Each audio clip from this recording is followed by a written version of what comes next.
عبد الملک بن مروان کے بعد جو اموی خلفاء آئے ان کا دور تاریخ میں بہت اہم رہا ہے، کیونکہ ان کے دور میں اموی خلافت نے عروج بھی دیکھا اور زوال بھی۔ ان خلفاء نے مختلف اقدامات کیے جن سے اموی خلافت کی سیاست، معیشت اور فوج پر گہرے اثرات مرتب ہوئے۔ اس دوران خلافت کی جغرافیائی حدود بھی بڑھی، مگر داخلی مسائل اور خاندان میں اختلافات کے باعث اس کا زوال بھی شروع ہو گیا۔ ولید بن عبد الملک جو کہ عبد الملک بن مروان کے بیٹے تھے، ان کی خلافت 705 عیسوی سے 715 عیسوی تک رہی اور ان کی خلافت کا دور اموی خلافت کے عروج کے دور میں شمار کیا جاتا ہے۔ ولید کے دور میں اموی خلافت کی حدود بہت وسیع ہوئیں۔ انہوں نے ایران، مغربی افریقہ، ہسپانیہ اور وسطی ایشیا تک فتوحات کی۔ ان کی فوجی کامیابیاں نہ صرف اسلامی دنیا میں اہمیت رکھتی ہیں بلکہ ان کے دور میں اندلس میں بھی اسلامی فتوحات ہوئیں۔ ولید نے قبۃ الخضرا کی تعمیر کرائی جو یروشلم میں ایک اہم اسلامی مقام ہے۔ انہوں نے مساجد اور دیگر عمارات کی تعمیر پر بھی بہت زور دیا۔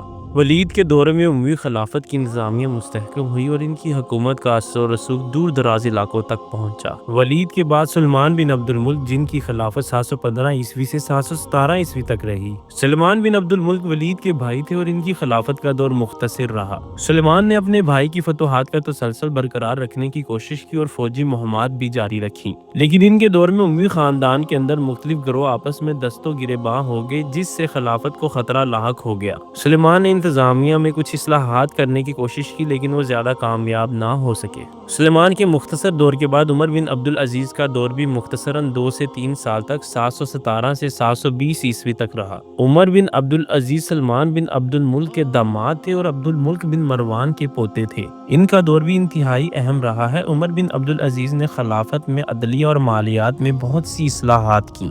انہوں نے ظلم و زیادتی کے خاتمے کے لیے اقدامات کیے اور غریبوں پر ٹیکس کم کیے۔ وہ بہت زیادہ عدل و انصاف کے لیے مشہور تھے اور ان کے دور کو صحیح خلفاء میں شمار کیا جاتا ہے۔ عمر نے عوامی فلاح و بہبود کے لیے بھی اقدامات کیے اور عوامی خزانے سے لوگوں کی مدد کرنے کی کوشش کی۔ عمر کے بعد یزید بن سلمان جن کا دور 720 سے 724 عیسوی تک تھا، یہ سلمان بن عبد الملک کے بیٹے تھے۔ ان کی خلافت کا دور نسبتاً مختصر اور پیچیدہ تھا۔ یزید نے اپنی فوجوں کو روم کے خلاف لڑنے کے لیے بھیجا مگر ان کی خلافت کا دور زیادہ کامیاب نہیں رہا۔ داخلی خلفشار اور خاندان کے اندر اختلافات نے حکومت کو کمزور کر دیا۔ ان کے دور میں حکومت کو داخلی مخالف قوتوں کا سامنا تھا اور اموی خاندان کے اندر اختلافات بڑھ گئے تھے۔ یزید کے بعد ہشام بن عبد الملک نے خلافت سنبھالی اور ان کا دور 724 سے 743 عیسوی تک رہا۔ ہشام بن عبد الملک کا دور اموی خلافت کا ایک سنہری دور تھا۔ ان کے دور میں خلافت کا استحکام ہوا اور ترقی ہوئی۔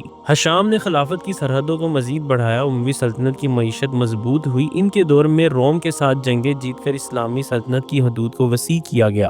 ہشام نے خلافت میں انتظامی اصلاحات کی اور ان کے دور میں عدلیہ مضبوط ہوئی۔ انہوں نے شام کو اپنے اقتدار کا مرکز بنایا اور وہاں کی معیشت کو مستحکم کیا۔ ہشام کے دور میں خلافت نے وسطی ایشیا اور ہندوستان میں بھی فتوحات کی۔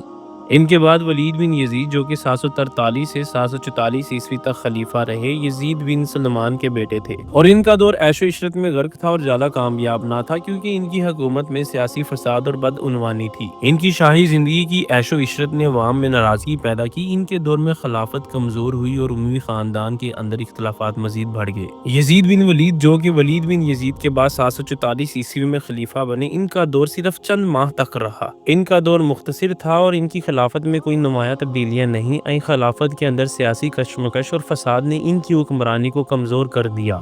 744 عیسوی میں ہی ابراہیم بن ولید نے اقتدار سنبھالا اور ان کا دور صرف چند مہینوں تک قائم رہا۔ ابراہیم بن ولید کا دور زیادہ کامیاب نہ تھا کیونکہ خلافت میں داخلی خلفشار تھا اور یہ اپنی حکومت کو مستحکم نہ کر سکے۔ 744 سے 750 عیسوی تک مروان بن محمد خلیفہ رہے۔ مروان بن محمد اموی خلافت کے آخری خلیفہ تھے۔ مروان نے خلافت کے بحران کو سنبھالنے کی کوشش کی اور بعض اصلاحات کی، لیکن عباسیوں کی طاقتور تحریک کے سامنے اموی خلافت کا خاتمہ ہو گیا اور 750 عیسوی میں عباسیوں نے اموی خلافت کا خاتمہ کر دیا۔ عبد الملک بن مروان کے بعد اموی خلافت نے عروج و زوال کے مختلف مراحل دیکھے۔ خلافت کے دوران فتوحات بھی ہوئی اور داخلی فساد بھی۔ مروان بن محمد کے دور میں اموی خلافت کا خاتمہ ہوا اور عباسیوں نے خلافت پر قبضہ کر لیا۔ تاہم اموی خاندان کا ایک حصہ اندلس یعنی اسپین میں حکومت کرتا رہا اور وہاں اموی خاندان کی ایک نئی شاخ قائم ہوئی۔